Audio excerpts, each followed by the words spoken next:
Thanks for joining me for the weekly dose of Emuna for Shabbat Kodesh, a short audio lesson that injects Emuna into our Shabbat. Today I'd like to talk about the world to come. See, Shabbat is not a weekend. Shabbat is the center of being, of joining together, the center of life of every individual and that of Judaism at large. It's the center of life of every Jewish person. The world to come is not hidden from us, but we can actually bring to be alive every Shabbat the idea of the world to come, because we're expected to become partners with Hashem in His creation. We're expected to continue to develop and advance the world of all the spheres of reality, and we're expected to discover what it is that we need to do by studying the words of Torah. In other words, on Shabbat Kodesh, Hashem asks us not to be waiting on the sidelines passively and look at the idea of redemption from the sidelines. But Hashem says, I want to make you an active partner in the entire process of the redemption, in perfecting the world, in cooperating with me in bringing about the final redemption. And Shabbat gives us that opportunity to be able to sit back and look and review the past week, review and come up with the thoughts of what is expected of us in the week to come. And it motivates us, it charges us to be able to come up with the creative thoughts and ideas of how we could actively participate in making this world more holy. Shabbat is the idea of Shabbat in reminding us of the world to come.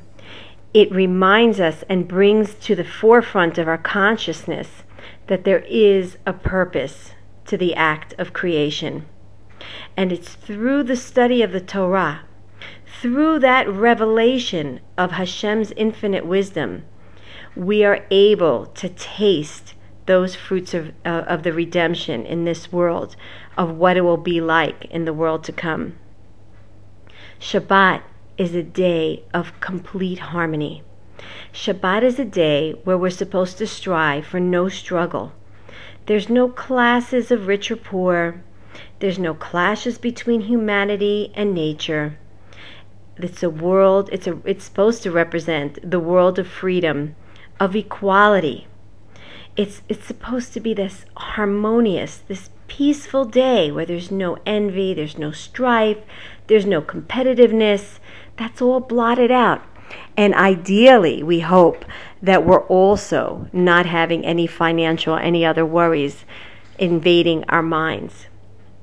So Shabbat is there to teach us of what it is like and what it'll be like, God willing, in the world to come after 120.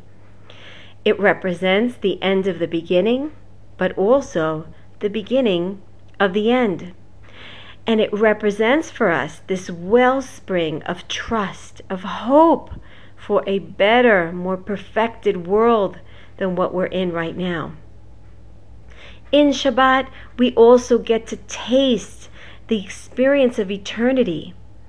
The Friday Amidah Tefillah talks about the creation, but when it states, and on the sixth day, the heavens and the earth were finished.